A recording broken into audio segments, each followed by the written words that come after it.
Joyeux Noël tout le monde. Laurence et moi, on veut vous transmettre nos meilleurs vœux de joyeux Noël, de temps des fêtes, puis d'une bonne année 2023 également. Noël, c'est différentes choses pour différentes personnes. Ça peut être les cadeaux, la famille, trouver la cuisson parfaite pour la dinde.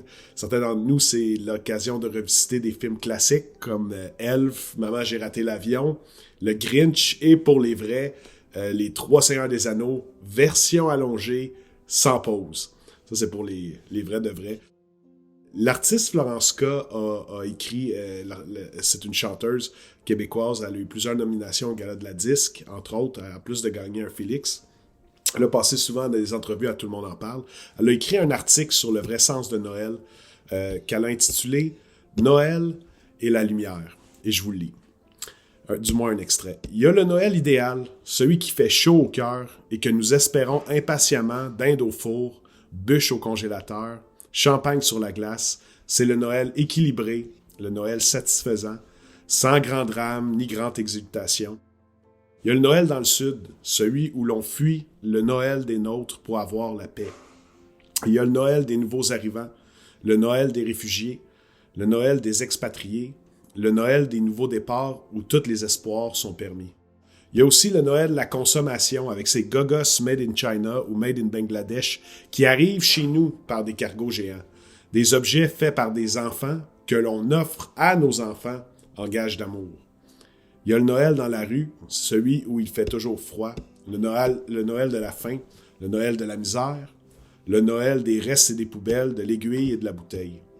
Il y a aussi le Noël de la naissance du petit Jésus, et celui qui est la fête païenne qui célébrait le retour vers la lumière après la nuit la plus longue de l'année.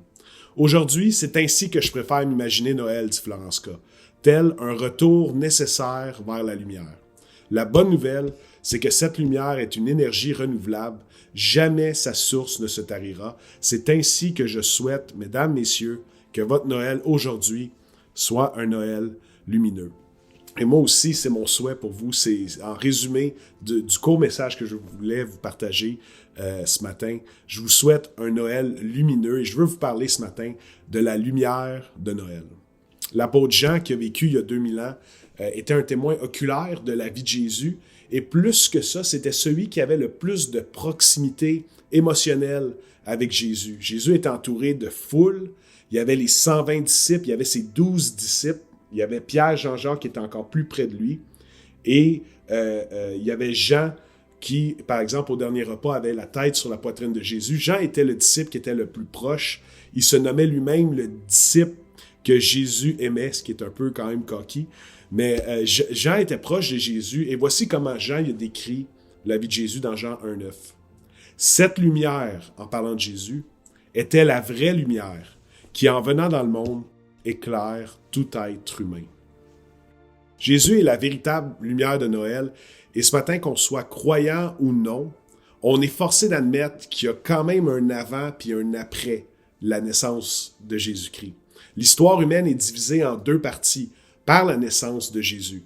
Ce qui fait en sorte qu'aujourd'hui, si vous signez un chèque, si on prend un rendez-vous dans un agenda, ou si on fixe une date, ben la date est fixée en fonction de la naissance de Jésus, par exemple, en 2022, après Jésus-Christ.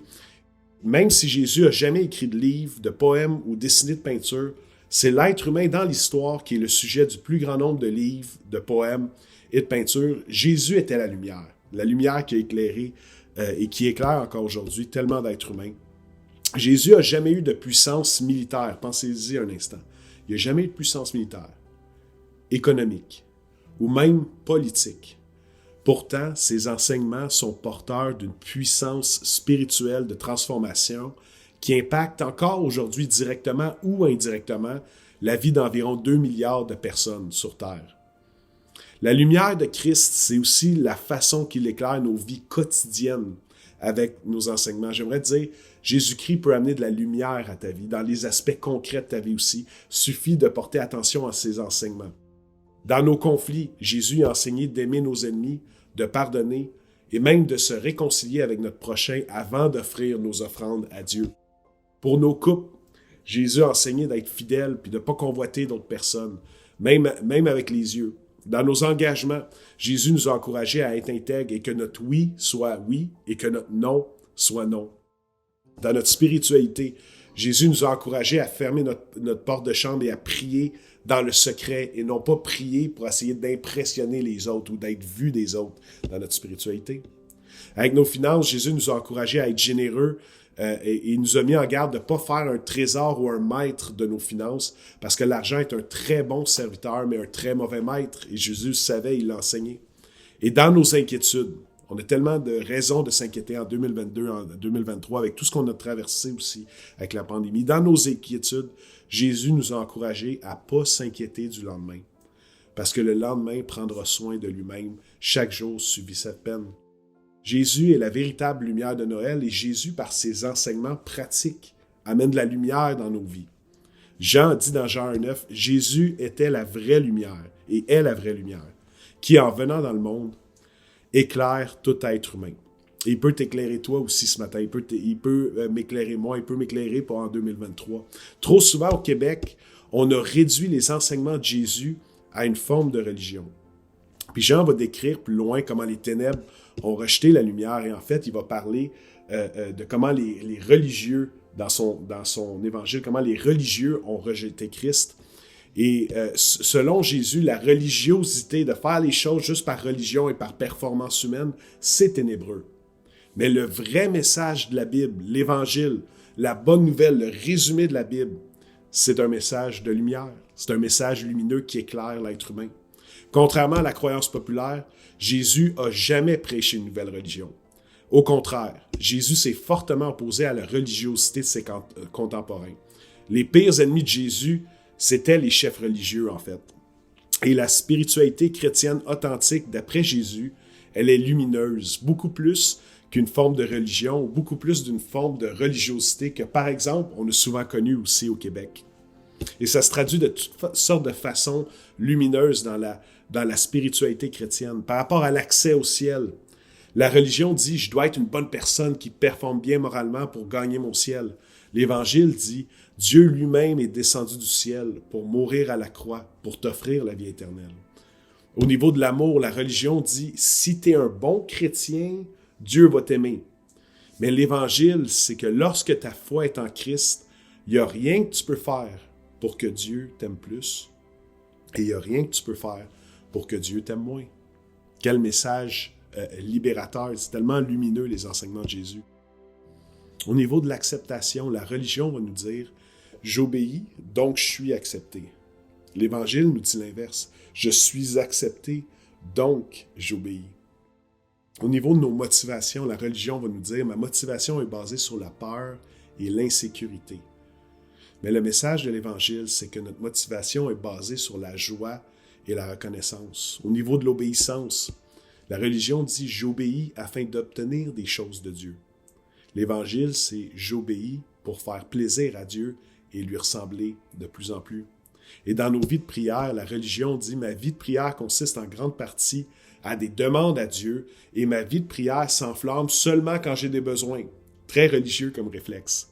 Mon but principal en prière, c'est le contrôle de mon environnement. Et plus que le but de nos prières, c'est le contrôle de notre environnement, plus qu'on est immature dans notre vie de prière, dans notre vie spirituelle. L'Évangile va dire l'inverse. Les enseignements de Jésus, c'est que ma vie de prière consiste à des temps généreux de remerciement à Dieu et d'adoration. L'adoration, ça veut dire de focusser sur Dieu et de l'élever, de le complimenter, de lui dire qu'est-ce qu'il représente pour nous. Et mon principal but en prière, c'est ma relation intime avec Dieu. Totalement différent d'un esprit religieux. Dans Jean 1,9, Jean dit « Jésus était la vraie lumière, qui en venant dans le monde, éclaire tout être humain. » Je vous souhaite un Noël lumineux à chacun d'entre vous, une année 2023 lumineuse aussi, et que Christ puisse éclairer par son Saint-Esprit chacun des raccoins de votre vie, parce que Dieu veut illuminer pas seulement notre vie spirituelle, il veut illuminer chacun des aspects de nos vies. Et je vous souhaite à tous un joyeux Noël. Joyeux Noël tout le monde.